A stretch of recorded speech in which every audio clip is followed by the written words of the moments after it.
Hey. Doing the sign? Thanks. How's it going? Doing good, man. Just Thank you with for somebody. always being here. Hey, no problem, man. History, you already know. Yep. So, you're not gonna be the best quality, but I mean. Appreciate your service. Let's connect when I finish some more work. Thank you. Yeah, thank you. Nice to see you. Same to you, brother.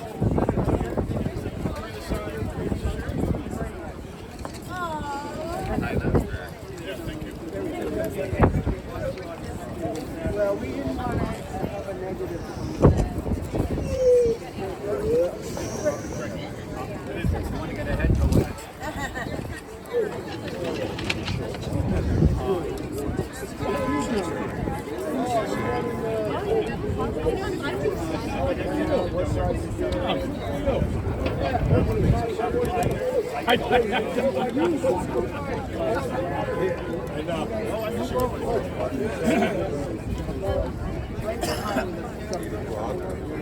Now, Keith, you know Joe Amari. I don't know, but you know, and I would let you know. There's a big turnout. Yeah. It was big because you moved in front of him. And your hand is reaching out. So. And all the signs been handed out? I don't want to get you good to see you. Good to see you. So what's that? Is that over? And? Picture.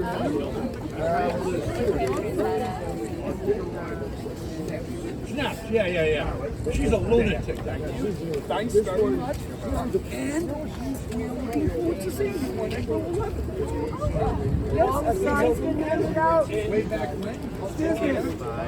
Signs been handed out? Yeah, No, hand them out. Hand them out. I don't see any videos of this kid.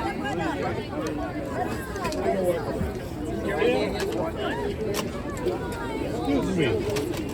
Okay. Everybody get the sign. Who needs a sign? I thought I'm going to see you at Chuma. I asked about him, and he says he's still in DC. No, I asked too. He's not doing anything. I got Angela's number because I said it's my last Sunday, so I'm not going to see him. I know. I need one. Wait, I want this one. What are you going to do after? I always forget his name. Australian or British? No, I don't I know saw him. you. Oh, he's always Schumer a lot. Yeah. You know the first name? Gerald? Nice guy,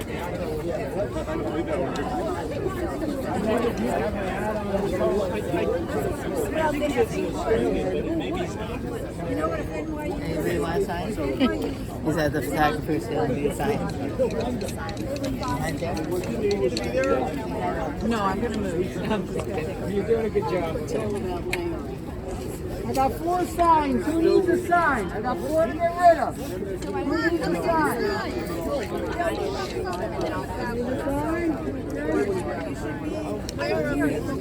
Need a sign?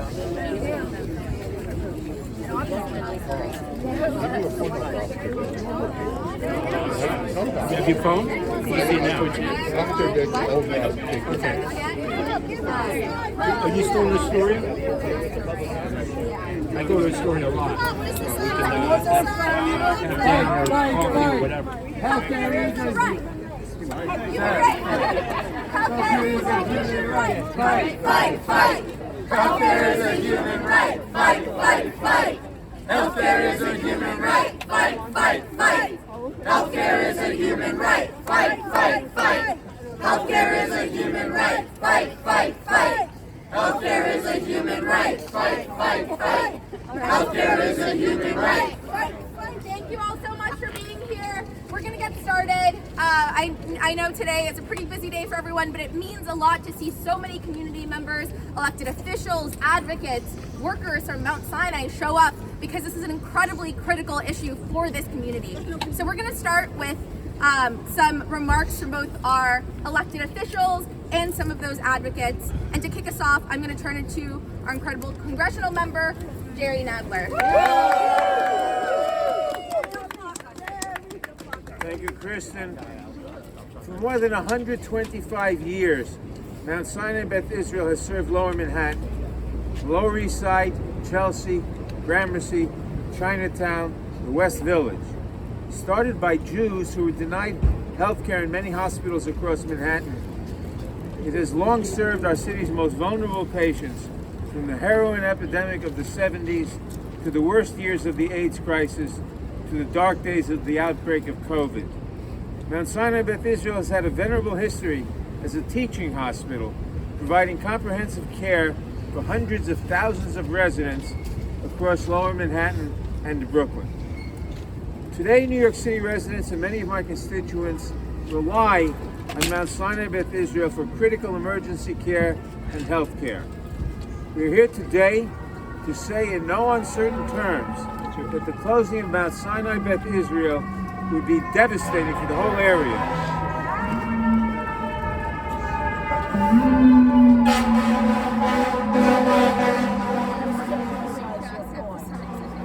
Firefighters obviously agree that the closing of Mount Sinai Beth Israel will be devastating for the whole area, leaving a massive gap in our emergency and healthcare system, particularly for low and moderate income Medicaid users. What is the plan for Mount Sinai and the New York Department of Health if MSBI were to close and leave a gaping hole in the healthcare services for as many as 400,000 people? If this hospital were to close, where will these people go? Bellevue and NYU are already overwhelmed and stretched thin. We need answers. If the Mount Sinai Beth Israel Emergency Department and hospital close on July 12th, just 16 weeks from now, how will the residents of Lower Manhattan get the emergency care they need and deserve? Really? What is the alternative? We need to hear we need to hear a viable plan from the New York Department of Health and from Mount Sinai Beth Israel. Our city, its most vulnerable residents who are low-income elderly or suffering from an acute illness that can't wait for an hour-long trip uptown, need this hospital and the service it provides. Without answers to these basic questions, closure is not an acceptable option. Mount Sinai Beth Israel must continue to provide vital emergency and critical care for Lower Manhattan.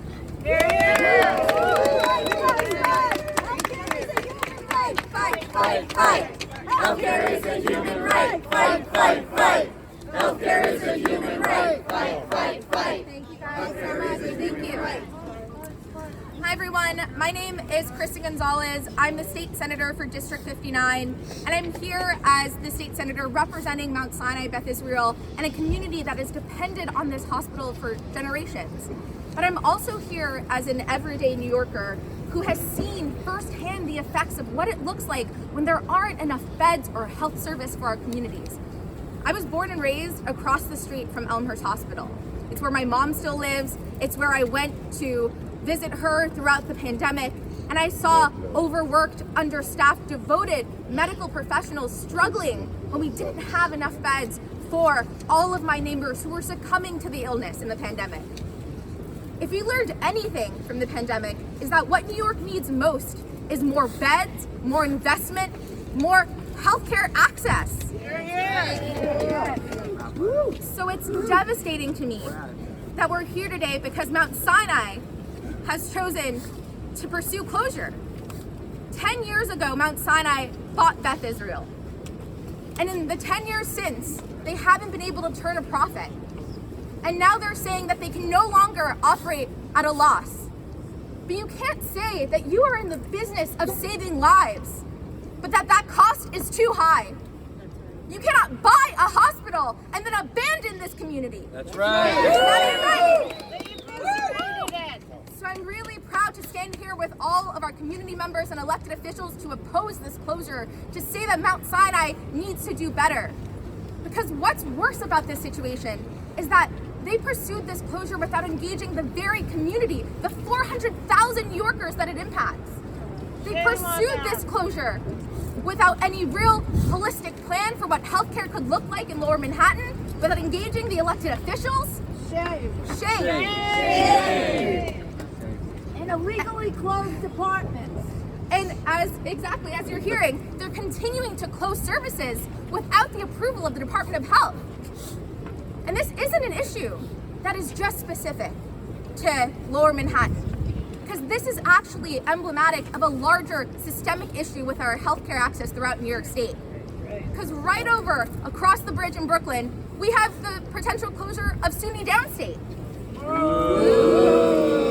Right now, there are 12 applications at the Department of Health desk to propose closure. There are 27 hospitals in rural New York that are at risk of closure, which is 53% of healthcare access in upstate New York. So whether you're upstate or downstate, this is a critical moment for all of us because we have to demand that the Department of Health, that moneyed hospital networks like Mount Sinai do better for our communities. So thank you all so much today. I encourage every single one of you to reach out to the Department of Health, reach out to the governor, reach out to Mount Sinai, and tell them how dangerous and irresponsible a closure would be at a time where we need more beds, more healthcare access. So let's save Mount Sinai, Beth Israel, and let's continue fighting this fight. Thank you all so much. And with that, I'm going to turn it over to our next speaker, our assembly member also representing the hospital, Assemblymember Harvey Epstein.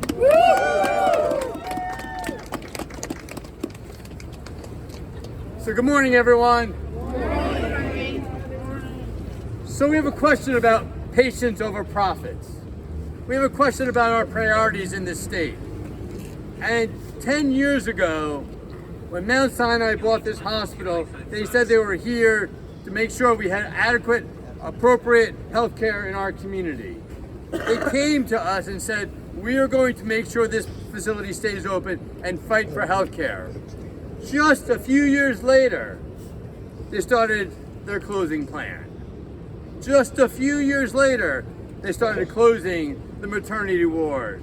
Just a few years later, they took the profitable services that existed in the Beth Israel campus and moved it to other facilities. So you wonder, in 2014, when they purchased this place, was it their plan from the beginning to suck all the value out of our community and deprive the 400,000 New Yorkers of access to adequate care?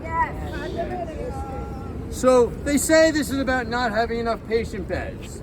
But then you look at Bellevue, just to the north of us. In 2019, they had 550 people in beds every night. Now, today, they have over 850 people. They have more people who need hospital beds, not less. So the question is, if Bellevue is busting at the seams, needing more and more patients and needing more and more beds because people need access to health care, what is going on with Beth Israel? Seems like a planned decision by the hospital to deprive our community of care. Yes. So we are relying on our community, our state government, to not allow this closure to happen.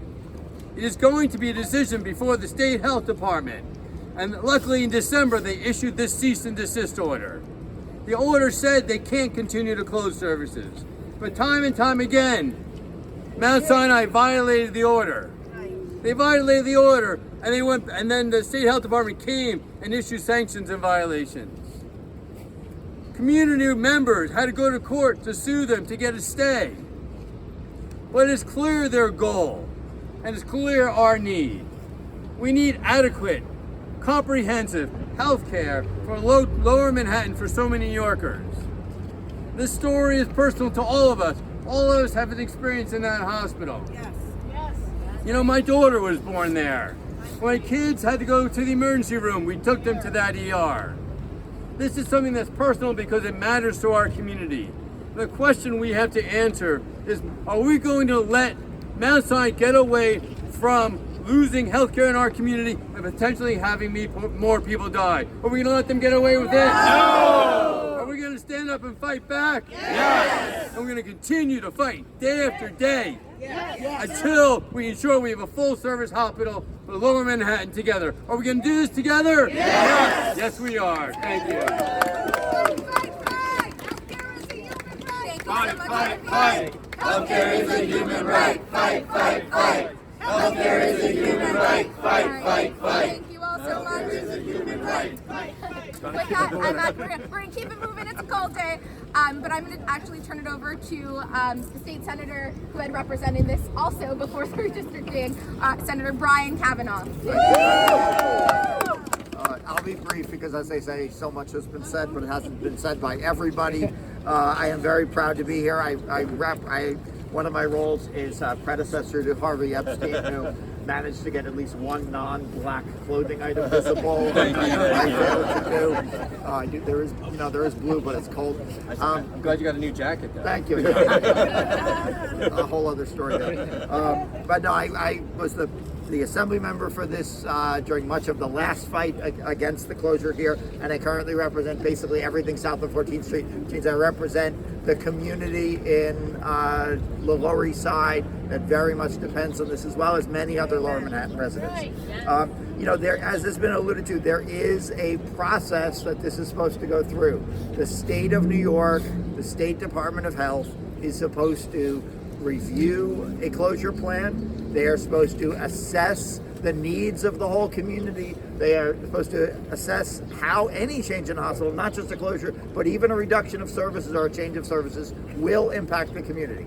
It is incumbent upon the hospital that is seeking to diminish services and the health department to be transparent about that, to be clear how on earth they think people are going to get the services they need if this goes through, and to do a full review. That is what we're insisting on. We are actively engaged in conversations with the executive branch about this, but this process is broken. These folks have an opportunity to address that now. I was proud to join my Senate colleagues, including Senator Gonzalez, in introducing legislation that would improve that process just the other day with our Health Committee Chair, Gustavo Rivera. But we don't need the executive branch in this hospital don't need us to change the laws, to tell them to do the right thing, to work with this community, to follow the existing law. Thank you for that amendment. To follow the existing law, and to engage with us and ensure that they are not denying this community basic access to healthcare. We're all in this together. We're working hard on it. Thank you to everyone from the community who is joining us today.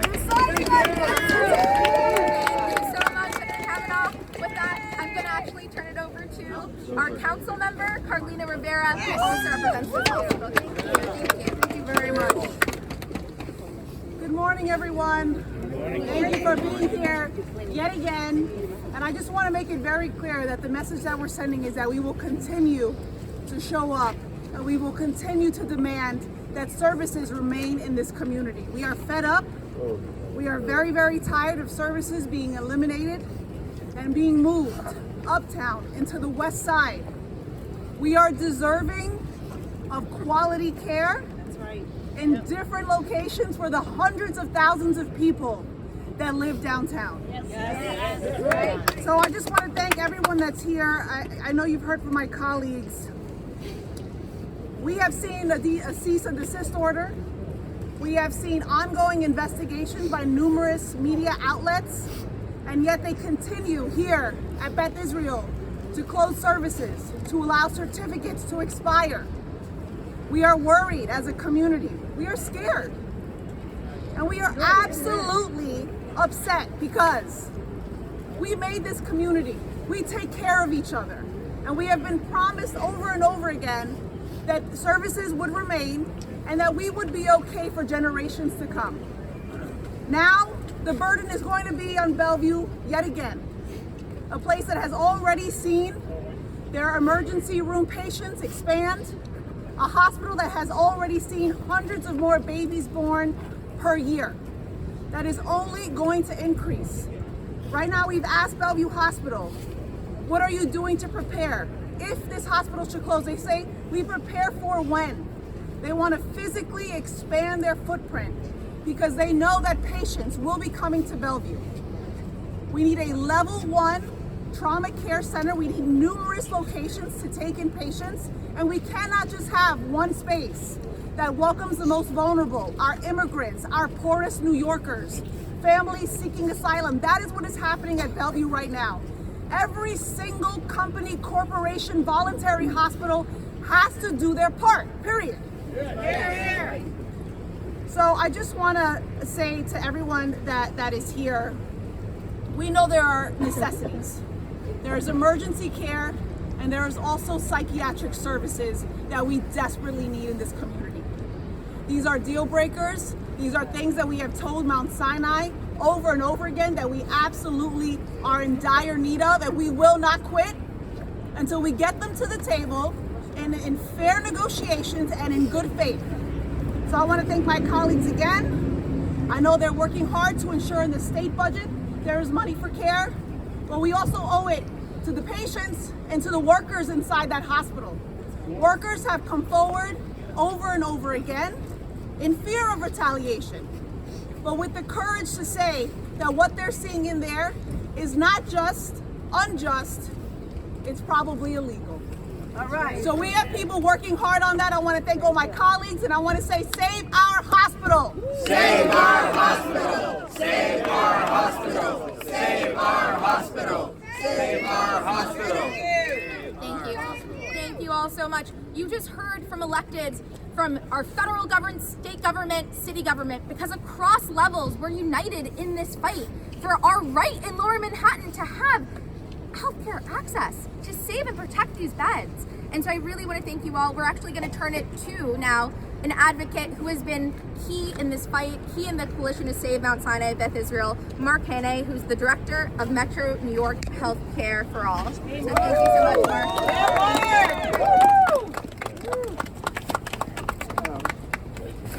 Are you cold, Mark? Thank you, everybody. I didn't know I was going to speak today, so this is going to be totally off the cuff.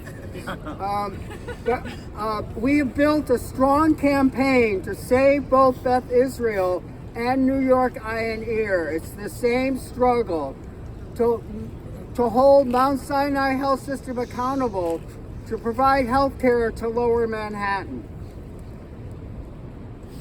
12 years ago, I was in a bicycle accident up in Midtown Manhattan. And when the ambulance came to pick me up, they gave me 5 choices where I could be taken. And one of them was Beth Israel.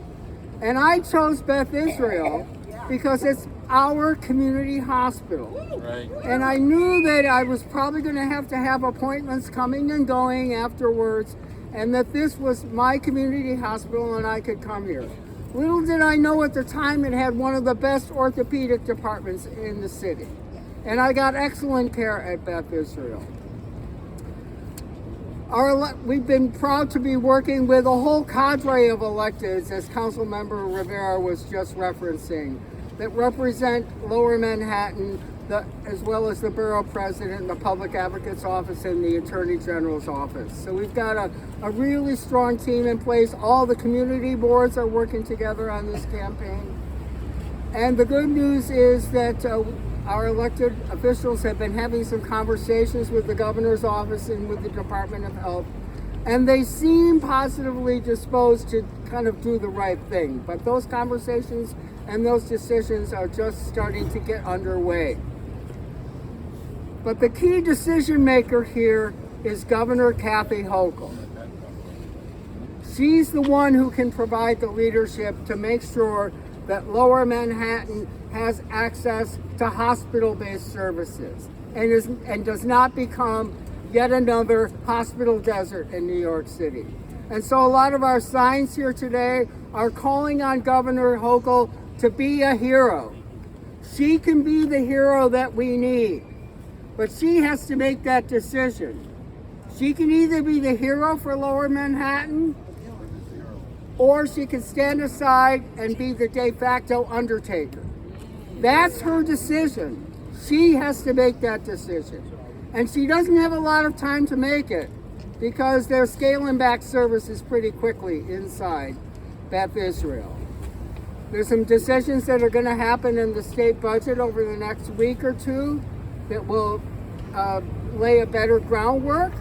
There's this new bill that's introduced in the legislature last week to set up a better system of the state's oversight of hospital closures, of full closures, as well as closures of departments, and we hope to get that enacted by the end of this year. And I want to thank Senator Kavanaugh for carrying that bill in previous legislatures, and now the chair of the Health Committee has taken that over. So that's the situation that we're at. We've got to play the long game here and keep at it. We can succeed step by step by step, working together. We're now developing a partnership with the healthcare union that represents the workers inside Beth Israel, 1199 SEIU, United Healthcare Workers East. So that's also a good development. And we'll keep at it, and we're going to succeed, and we're going to make sure that Lower Manhattan has access to hospital-based services. So let's do it all together. Save our community hospitals. Save our community hospitals. Save our community hospitals. Save our community hospital. Thank you. Thank you, Mark, for all your work and your leadership on this issue. And this coalition is strong across all parts of Lower Manhattan. And I want to bring up a true champion for Lower Manhattan, chair of the Environmental Conservation Committee, a really familiar figure for our community who continues to fight every day for our neighbors. I want to bring up Assembly Member Deborah Glick. Thank you, Harvey. Thank you, Senator Gonzalez. For months, let's be clear, this didn't come out of the blue. For months, we have tried to get answers. We've asked the health department, we've asked Mount Sinai. They have been very slow in responding to this community. There is a requirement to have community engagement. There was one hastily called meeting that was poorly advertised by Mount Sinai. Everybody here did their best, and we had an overflowing crowd that could not be accommodated in the small space that they had designated. We understand that the people in this community, whether they are private pay or whether they are Medicaid or whether they have no insurance at all, have depended on this hospital, depended on it for their health care, for their survival. It is unacceptable for Mount Sinai to come downtown 10 years ago, buy a hospital, and then 10 years later tell us, well, you know, the facility is old. Did you not have an inspection? Meantime, the health department, while we appreciate them stepping up with a cease and desist order, it took a lot of time for that to occur. And while that was happening, this hospital is still being stripped bare of services. It is unacceptable, unacceptable. And so while we as elected officials, as you as community members, will continue to advocate, we're going to have to up the game. We're going to have to make sure that calls go in every day to the governor's office. We are going to have to let Mount Sinai know that they can't keep their flagship uptown and strip out Beth Israel downtown. We're not going to let them, as their chief executive officer suggested to us, well, people will just have to go to Bellevue or NYU. Maybe everybody should think about choosing a different hospital than Mount Sinai. Thank you very much. Thank you, Assemblymember Glick, for your work and your leadership. And now I want to bring up someone who's well known to this community. Up until a year ago, represented the east side of this facility, and through a redistricting process, we were very lucky to have Chris Gonzalez, but we lost another champion in the state senate who's been fighting with us every single day to save this hospital and save this community through the times when we fought to preserve the rent laws and fight for housing. Is a real true champion for this neighborhood. That's Senator Brad Holyman Siegel. Thank you. Thank you, Senator Gonzalez. Gonzalez. I'm State Senator Brad Holyman Siegel. I used to represent Peter Cooper Stuyvesant Town and East Midtown and the East Village. Sadly, Lucy and I no longer do. We've been pushed west, but I have to say, the last time we were here at this very location was to try to save this hospital. And, you know, we have to remember, I was telling Lucy this morning, she was like, where are we going? And I said, we're going to a rally. She's like, what's a rally? I said, it's kind of like a press conference with more people. She said, what's it about? I said, they're trying to close a hospital. She said, why? I said, they said they don't have enough money. She said, so what? And she's exactly right. She's exactly right. This should not be about money. It is almost 4 years to the date that a field hospital, an emergency field hospital, was set up in Central Park because of a shortage of beds during the pandemic. My God, Governor, have not we learned our lesson from that? When the next pandemic comes, when the next emergency afflicts any one of us, when the next emergency room is needed for a crisis, we're going to rue the day that we allowed Mount Sinai, Beth Israel, to close this hospital. Am I right? Yes. So please, Governor, let us learn our lesson from the pandemic and establish principles to keep hospitals open, to keep communities engaged, and protect the public health. Once again, save our hospital! Save our hospital! Save our hospital! Thank you very much. People, not profit. People over profits. People over profits. People over profits. People over profits. People over profits. So I know we've been doing this a lot, but we have, not just people who represent this area, but people who are impacted by the potential closing of Mount Sinai, Beth Israel. And we're lucky to have a strong cohort of members across our lower Manhattan. I want to bring up the next council member, who's a friend and an ally to this community, Council Member Chris Marte. Hi everyone, my name is Christopher Marte. I represent Lower Manhattan, everything south of Houston Street. I'm glad to be here with my colleagues, but more importantly, community activists. You guys have put the brakes on one of the biggest real estate deals that we will see on the east side. So thank you. Thank you for standing up. Thank you for organizing. And thank you for taking it to the courts so we have the time and we get the data that's needed to make sure that we can save this hospital. So thank you so much. And if you need a little bit of background, look at that sign right there. Cabrini Hospital closed, now luxury housing. St. Vincent's closed, now luxury housing. We know this algorithm. We know this trick.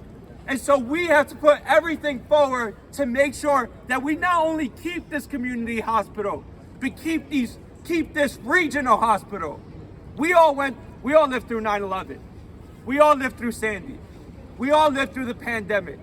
Didn't we need every single hospital bed? Yes. Didn't we need every single doctor? Yes. Didn't we need every single nurse? Yes. So why in 2024 are we making the decision to close our beloved hospital? Exactly. But we are here from the federal government with Jerry Nadler, from the state colleagues, there's a lot here so I can't name all of them, and from our city council to make sure that we put a stop on this real estate deal. Thank you so much.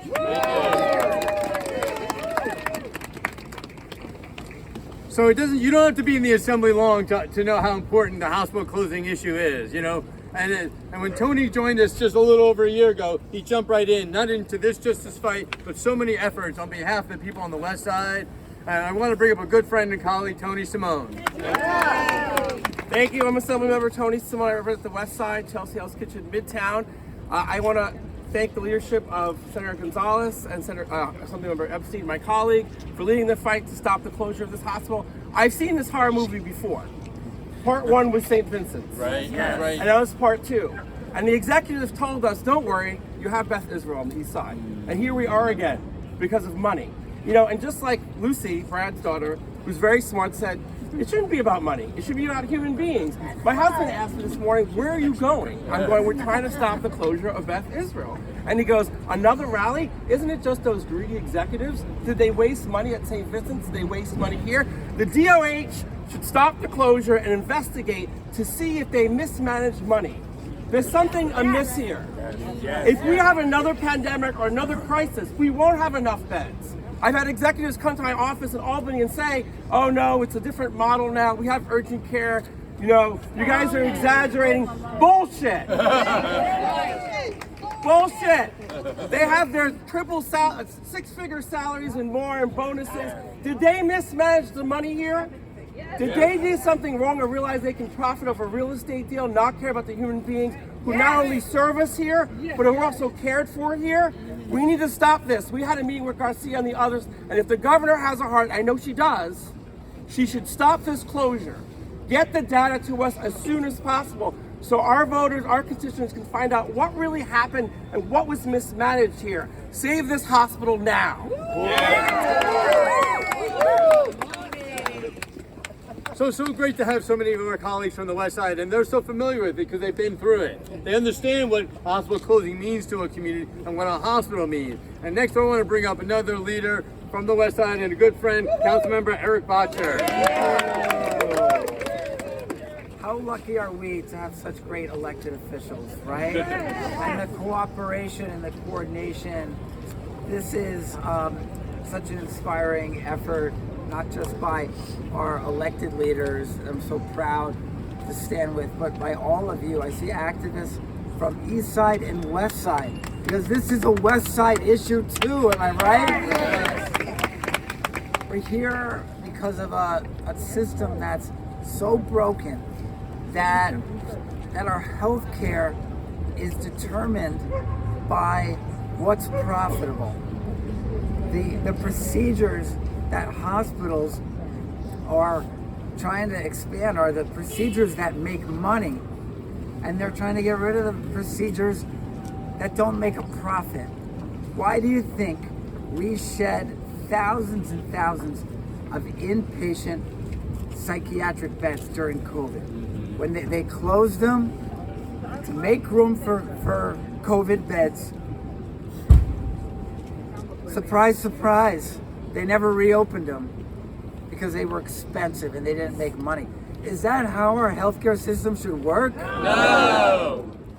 That's what we're seeing happen right here. The non-money making operations are getting shut down and public health is suffering. On the West Side, like has been said before, we were told when St. Vincent's closed, don't worry, you've got Beth Israel. Now Beth Israel's closing. They're saying, don't worry, you've got this hospital or that hospital. What's next? What's next? So what you're seeing today is a line in the sand. It's a line in the sand, and we on the West Side, the East Side, we are united to save this hospital. Thank you so much. We also, you've heard now from all the elected officials from across levels of government who have shown up, from our advocates, but we did want to acknowledge two electeds who were not able to make it, but have been really key in this fight. We want to call out Senator Liz Kruger and Assemblymember Grace Lee, as well as Congressman Dan Goldman, who has also been fighting this fight with us. And our borough president, Mark Levine. We have a very broad coalition. But with that, before we wrap it up and turn it over to a patient and take questions from the press, I really do want to highlight the themes that we've seen here today. The theme is profit over people when it comes to Mount Sinai. The theme is a system-wide issue across our city, but across our state as well, in losing beds. And the theme is irresponsible decision-making, not only by moneyed hospital networks, but with a lack of data right now from the Department of Health, the need to push and hold our government accountable as well. So I really want to appreciate all of the electeds who have brought up these issues. And with that, we'll have our last speaker, a patient of Mount Sinai, Samuel from the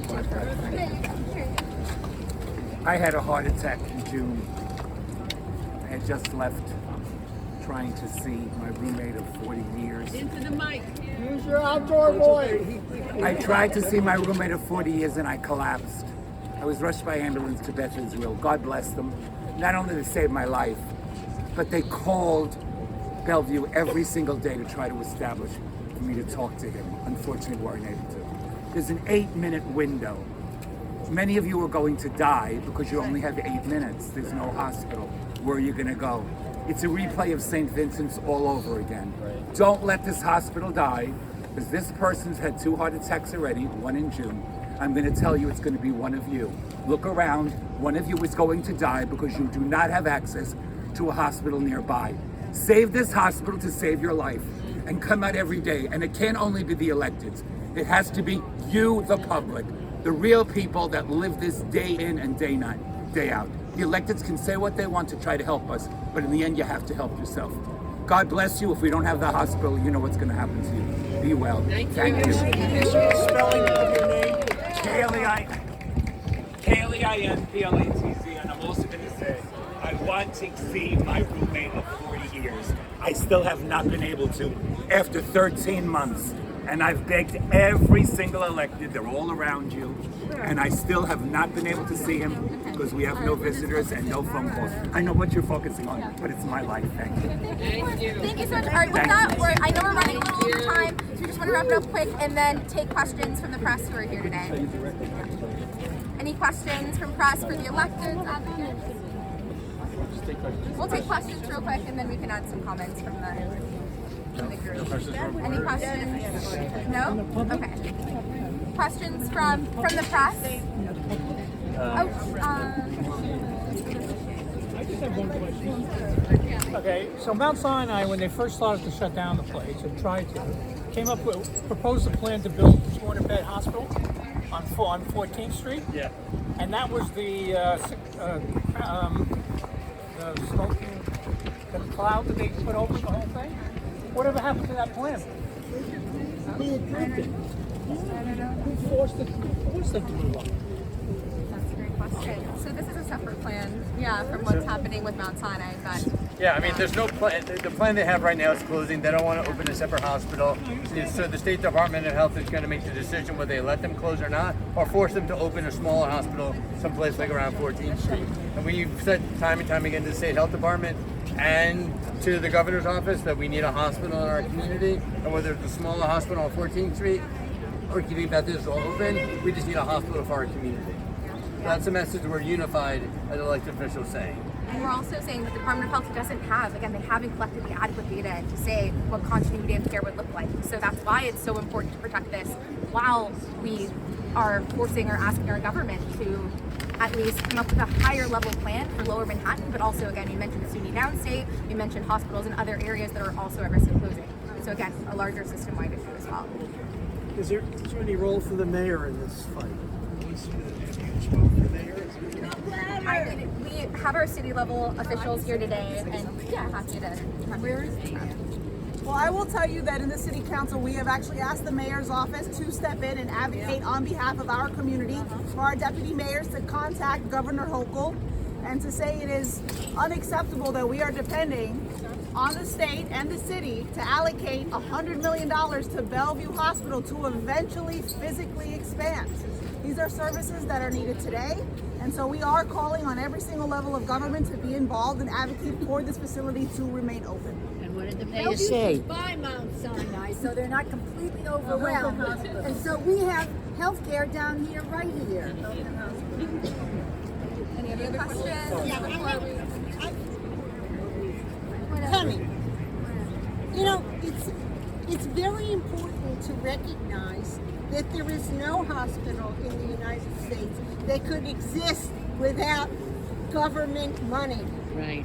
And all, you know, they talk about the kind of people that there are, or, you know, maybe Medicare can pay more for people.